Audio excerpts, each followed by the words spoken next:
আজ স্টল ফাঁকি মেরে কোথায় গেছিলাম জানো? গেছিলাম আমার বোনের জন্মদিনে। যারা আমাকে ফলো করো তারা তো জানোই যে আমার অনেকগুলো বোন আছে। তার মধ্যে আমার বড় মামার মেয়ের জন্মদিন ছিল আজকে। ওর আজকে 18+ হয়েছে। তো সেখানে সবাই যাবে আর আমি যাব না, তা কি করে হয়? তাই জন্য একটা দিনের জন্য আজকে আমি স্টল বন্ধই করে দিলাম। আর কি করা যাবে।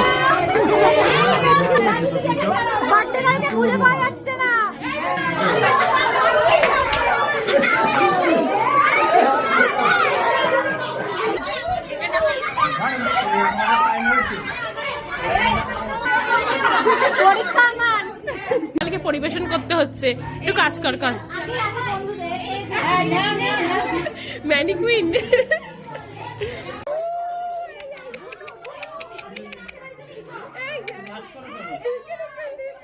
সবার সাথে অনেক আনন্দ মজা সবকিছু করে শেষ পাতে আমরা খেতে বসলাম বিরিয়ানি আর চিকেন।